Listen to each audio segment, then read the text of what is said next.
नमस्कार. मी प्राचार्य डॉक्टर आशा मुंडे, श्रीमती सुशीला देवी देशमुख महिला महाविद्यालय लातूर. काल आपण साहित्यशास्त्रामधील साहित्याचे स्वरूप या प्रकरणाचा पहिला भाग पाहिला. त्यामध्ये साहित्य म्हणजे काय ही संकल्पना आपण समजून घेतली. आजच्या भागामध्ये ललित साहित्य आणि शास्त्रीय साहित्य यामध्ये फरक आपण समजून घेणार आहोत. प्रथम आपण ललित साहित्य म्हणजे काय आणि शास्त्रीय साहित्य म्हणजे काय ते पाहूया. ललित साहित्य म्हणजे जे भावनांना आव्हान करतं असं जे साहित्य असतं त्याला आपण ललित साहित्य म्हणतो. आणि जे विचारांना आवाहन करतं असे जे साहित्य असतं त्याला आपण शास्त्रीय साहित्य किंवा ललितेतर साहित्य असं म्हणतो. राम गणेश गडकरींचं एकच प्याला, वि स खांडेकरांचं क्रौंचवध, कादंबरी आहे क्रौंचवध. त्यानंतर चि. जोशी यांचं चिमणरावांचे चऱ्हाड. त्यानंतर गंगाधर गाडगीळ यांचं गाडगिळांच्या कथा आणि पाध्ये टिकेकर यांचं आजकालचा महाराष्ट्र आणि नचिम केळकर यांचं मराठे व इंग्रज ही पुस्तकं जर आपण बघितली तर यामधले पहिले 4 जी पुस्तकं आहेत ती पुस्तकं ललित साहित्यामध्ये मोडतात आणि दुसरी जी 2 पुस्तकं आहेत ती शास्त्रीय साहित्यामध्ये मोडतात. पहिली जी 4 पुस्तकं आहेत त्यामध्ये कादंबरी येते, नाटक येतं आणि त्यानंतर गाडगिळांच्या कथा येते आणि विनोदी साहित्य म्हणजे चिमणरावाचे चऱ्हाड हे विनोदी साहित्य येतं. तर जे साहित्य भावनेला आव्हान करतं असं जे साहित्य आहे याला आपण काय म्हणतो, ललित साहित्य म्हणतो. आणि नंतरचं जे साहित्य आहे, जी 2 पुस्तकं आहे त्यामध्ये वैचारिकता आहे. आजकालचा महाराष्ट्र आणि मराठी व इंग्रज तर हे वैचारिक साहित्य आहे. तर हे विचारांना आव्हान करतं म्हणून आपण काय म्हणतो की ते ललितेतर साहित्य आहे किंवा शास्त्रीय साहित्य आहे. अशा स्वरूपात आपल्याला ललित साहित्य आणि शास्त्रीय साहित्य या संकल्पना आपल्याला समजून घेता येते. आता ललित साहित्य आणि शास्त्रीय साहित्यामध्ये काय फरक आहे ते आपण बघूया. साहित्यालाच ललित साहित्य असं म्हटलं जातं. ललित साहित्य हे वाचकांच्या भावनांना आवाहन करत असतं, तर ललितेतर साहित्य हे वाचकांच्या विचारांना आवाहन करत असतं. आता भावनेला आवाहन करत असतं कसं, तर भावना, आता तुम्ही जर एखादी कविता वाचली, फमू शिंदेंची आई नावाची कविता जर वाचली, आई नावाच्या कवितेमध्ये फमू शिंदेंनी जे शब्द मांडले आहेत ते शब्द नक्कीच आपल्या भावनेपर्यंत जाऊन पोहोचतात. आपल्या संवेदनशील मनाला ते शब्द भिडतात, ते मनापर्यंत जाऊन पोहोचतात. आई हे नाव असतं, घरातल्या घरात गजबजलेलं गाव असतं. आई असते जन्माची शिदोरी, पुरतही नाही आणि उरतही नाही, अशा स्वरूपात. आता हे शब्द आपल्याला भावनेला आव्हान करतात. कारण जेव्हा आपण कधीही म्हणजे कुठल्याही आईच्या संदर्भात आपल्या मनामध्ये या कवितेमुळे विचार येऊ शकतात. पण जेव्हा आपण एखादा निबंध वाचतो आणि त्या निबंधामध्ये जर समजा आजची परिस्थिती जर सांगायची असेल तर ती परिस्थिती जर आपण वाचली तर त्या परिस्थितीचा असा वेगळा असा परिणाम काही होत नाही आपल्या मनावर. समजा आज कोरोनाचं संकट आहे आणि कोरोनाच्या संकटामध्ये जर आपल्याला कोणी सांगितलं की कोरोनानं सगळे अवयव निकामी होतात, ताप जास्त आला किंवा आपल्याला जर घसा दुखायला लागला किंवा काही त्रास व्हायला लागला तर तो कोरोना झालेला असतो, असं जर सांगितलं किंवा असं जर आपण वाचलं तर ते आपण खोटं मानतो का? खोटं मानत नाही. तर आपण त्यावर विचार करतो म्हणजे हे खरं आहे, यापासून आपण आपली सुटका कशी करायची हा विचार आपण करत असतो. तर ही विचारांना आवाहन करणारं असं जे साहित्य असतं, जे पेपरमधले संपादकीय लेख आपण वाचत असतो, सद्यस्थितीवर घडलेले जे लेख असतात ते वाचत असतो, तर या लेखामधून दुसरा कुठलाही अर्थ निघत नाही. आणि म्हणून या साहित्याला आपण काय म्हणत असतो, ललितेतर किंवा शास्त्रीय साहित्य असं म्हणत असतो. कारण हे माणसाच्या भावनांना आवाहन करत नाही, तर ते फक्त काय करत असतं, विचारांना आवाहन करत असतं. म्हणून याला आपण शास्त्रीय साहित्य म्हणतो. आता अजून एक बघूया आपण की ललित साहित्यामध्ये भावनांचे आरोह आणि अवरोह टिपलेले असतात, चढ उतार टिपलेले असतात. तर ललित साहित्याचा सगळा जो भर असतो तो ज्ञानात्मक अशा विचारांच्या सुसंगत आणि सुस्पष्ट मांडणीवर असतो. म्हणजे सुसंगत आणि सुस्पष्ट मांडणी जिथे गेलेली असते त्याला आपण काय म्हणतो, ललितेतर साहित्य म्हणतो. आणि जिथे भावनांचे आरोह अवरोह टिपले जातात त्याला आपण ललित साहित्य म्हणतो. तर अशा स्वरूपामध्ये ललित साहित्य आणि शास्त्रीय साहित्यांचा विचार करता येईल. ललितेतर साहित्यामध्ये लेखन प्रकार नसतात. त्यामध्ये स्फुट निबंधपर आणि दीर्घ ग्रंथपर असे दोनच प्रकार असलेले दिसतात. परंतु ललित साहित्यामध्ये मात्र बऱ्याच प्रकारचे साहित्य प्रकार संभवतात. त्यामध्ये काव्य, कथा, कादंबरी, ललित गद्य, नाटक असे अनेक प्रकार असलेले दिसतात. यातही नुसतं जरी काव्य घेतलं आपण तर त्यामध्ये भावगीत, नाट्यगीत, खंडकाव्य, सुनीत, विलापिका, कथाकाव्य असे अनेक उपप्रकार आपल्याला दिसतात. तेव्हा वैचित्र्य आणि वैविध्य या दृष्टीने ललित साहित्य ही फार व्यापक संकल्पना असलेली दिसते. भारतीय संस्कृत काव्यचर्चेमध्ये आपल्याला ललित साहित्य या शब्दाचा व्यापक अर्थाने अर्थ घेतलेला दिसतो.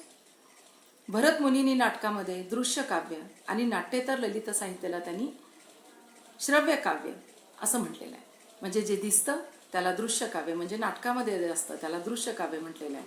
आणि जे लिहिलेलं असतं, जे लिखित असतं, जे काव्य असतं, जे आपण वाचतो त्याला श्रव्य काव्य असं म्हटलेलं आहे. आणि राजशेखर या प्राचीन संस्कृत समीक्षकाने सुद्धा साहित्याचं वर्गीकरण फार वेगळ्या पद्धतीने केलेलं आहे. त्यांनी वस्तुनिबंधन आणि प्रतिभास निबंधन असे साहित्याचे दोन प्रकार सांगितले. त्यामध्ये वस्तुनिबंधन आणि प्रतिभास निबंधन यामध्ये वस्तुनिबंधन म्हणजे जे आहे जसं आहे वस्तुनिष्ठ स्वरूपाचं त्याला त्यानं वस्तुनिबंधन असं म्हटलेलं आहे. नि अधिक बंध म्हणजे बांधणे, थोडक्यात विशिष्ट नियमाने बद्ध असं जे लेखन असतं त्याला काय म्हटलेलं आहे त्यांनी वस्तुनिबंधन असं म्हटलेलं आहे. त्यांच्या मते वस्तुनिबंधन किंवा स्वरूप निबंधन म्हणजे असे साहित्य की ज्यात वस्तूचे विषयाचे यथातथ्य जसेच्या तसे वर्णन केलेले असते. वर्ण्य वस्तू वा विषय यावरच हे लेखन आधारित असते.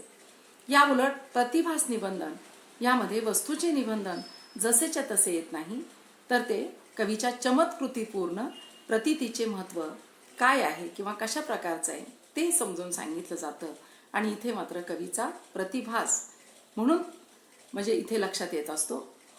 आणि म्हणून इथं लक्षात येतो तो म्हणजे प्रतिभास निबंधनामधून जे समोर येतं तो म्हणजे काव्यार्थ, वाच्यार्थ किंवा निश्चितार्थ नाही, तर कवीचं काव्य आहे ते आणि ते लक्षार्थ आहे. कवीचा तो लक्षार्थ असतो.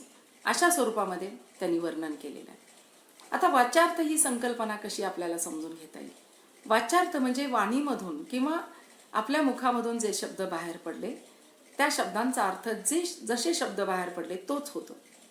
उदाहरणार्थ आपल्या मनामध्ये झाड ही प्रतिमा तयार झाली किंवा झाड हा शब्द आपण उच्चारला की मनात आपल्या झाडाची प्रतिमा तयार होते आणि आपण जो उच्चारलेला शब्द असतो तो झाडच असतो. लक्षार्थामध्ये असं होत नाही. आपण शब्दशक्ती प्रकारामध्ये किंवा शब्दशक्तीमध्ये आपण लक्षार्थ, वाच्यार्थ या बाबींचा अभ्यास करणार आहोत. पण या ठिकाणी वाच्यार्थ म्हणजे वाणीमधून जे व्यक्त होतं तो म्हणजे वाच्यार्थ.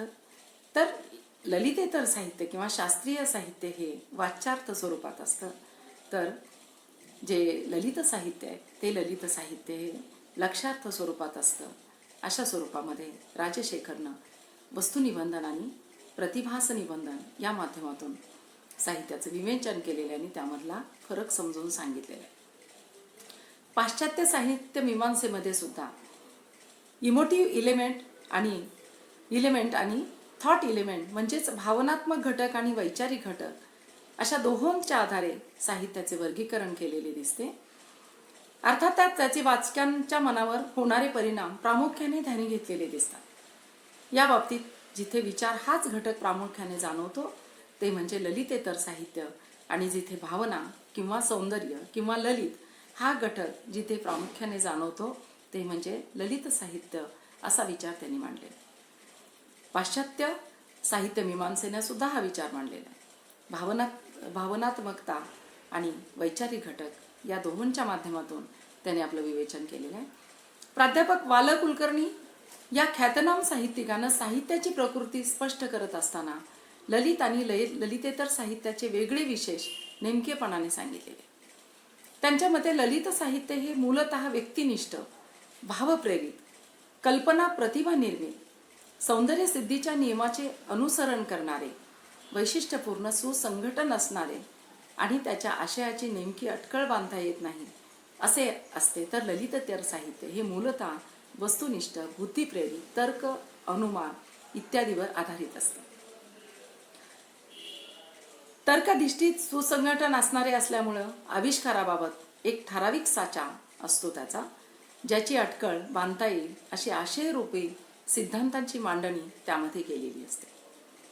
आता उदाहरण द्यायचं झालं तर बालकवींची फुलराणी आणि जगदीशचंद्र बोस यांनी सांगितलेला वनस्पतीशास्त्राचा सिद्धांत हा जर आपण ह्या दोन्हीमध्ये जर फरक बघितला तर आपल्याला ललित साहित्य आणि शास्त्रीय साहित्यामधला फरक लक्षात येईल.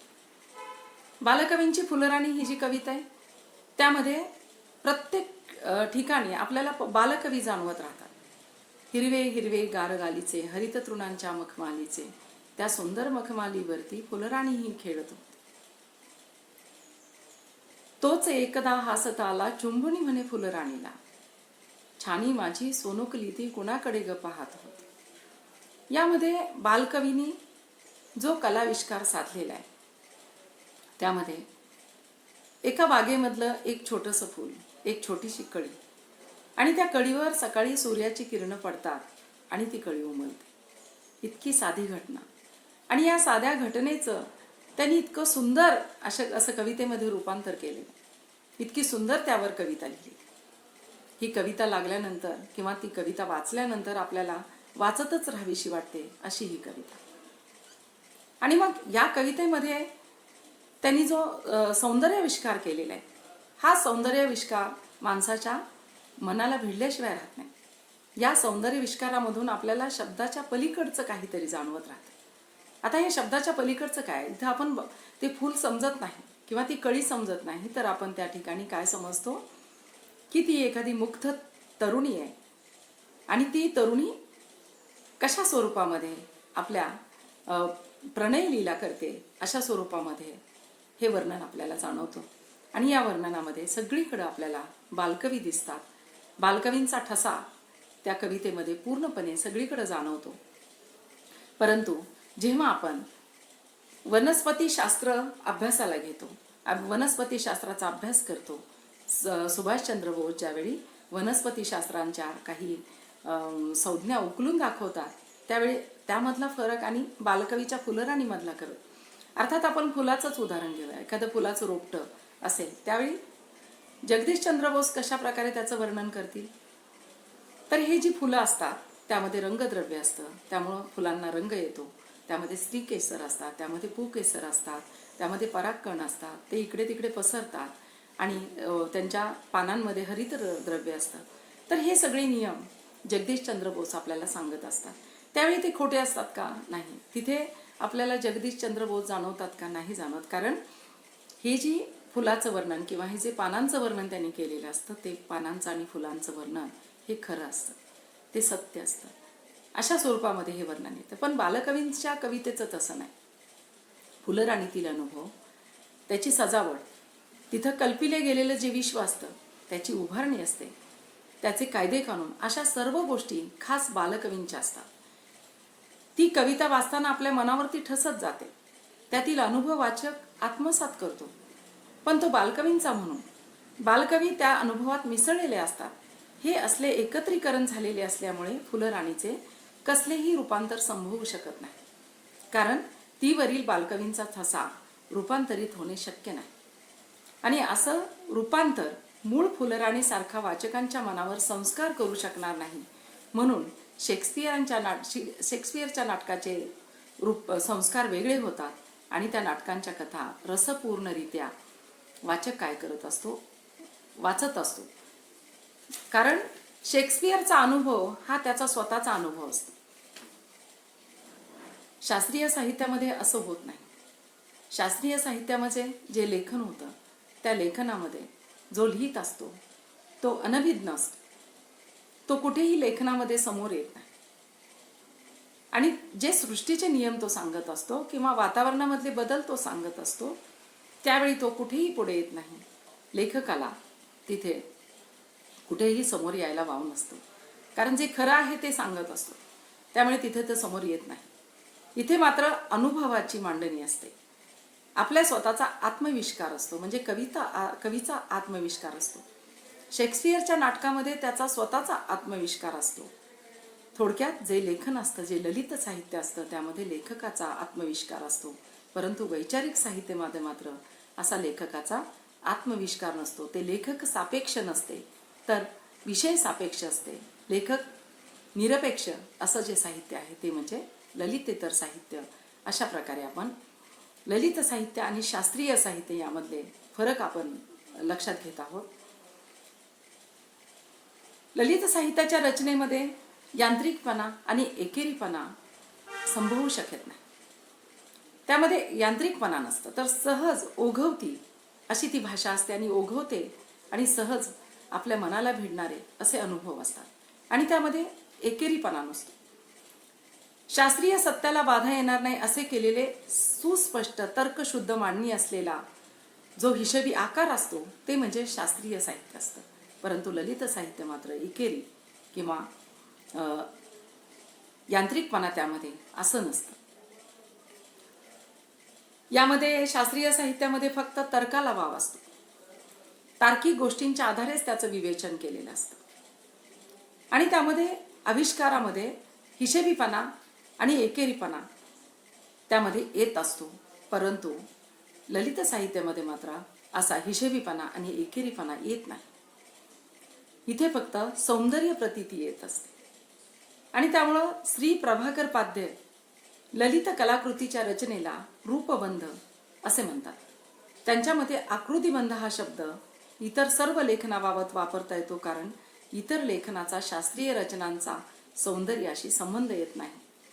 नाटक, कथा, कादंबरी या ललित साहित्य प्रकारामधील लेखन तंत्राबद्दलचे नियमही एका मर्यादेपर्यंतच मदत करणारे ठरतात. भरत मुनींनी घालून दिलेल्या नाट्यलेखन विषयक नियमांचे उल्लंघन भास किंवा भौभूती यासारख्या प्राचीन नाटककारांकडून घडलेले दिसते. अर्वाचीन काळात नासी फडके यांनी लघुकथा आणि कादंबरी यांची लेखन तंत्रे आग्रहाने मांडलेली दिसतात. त्यांच्या स्वतःच्या कथा कादंबरीतील ती काटेकोरपणे पाळलेली दिसत नाही, म्हणजे मुक्त स्वरूपात हे लेखन केलेलं आहे. याचे कारण ललित साहित्य कृती हा यांत्रिक आविष्कार नाही आणि यांत्रिक आविष्कार नाही म्हणून अशा स्वरूपाचं लेखन केले गेलेलं आहे, मुक्त स्वरूपाचं लेखन केलेलं आहे. आपण कविता सुद्धा बघतो, त्या मुक्त स्वरूपामध्ये लिहिलेल्या असतात. कवितेमध्ये सुद्धा सुनीत लिहिलं जातं, गझल लिहिली जाते. त्यानंतर साहित्यामध्ये जर बघितलं आपण, साहित्यामध्ये बघितलं तर कथा वेगळी असते, कादंबरी वेगळी असते. तर असे आपण वेगवेगळे प्रकार यामध्ये पाहत असतो. आज आपण या व्हिडिओमध्ये हा जो भाग पाहिला तो इथपर्यंतच आपण पाहूया. याच्या पुढचा भाग आपण नंतरच्या भागामध्ये पाहूया. तर इथे मी थांबते. धन्यवाद.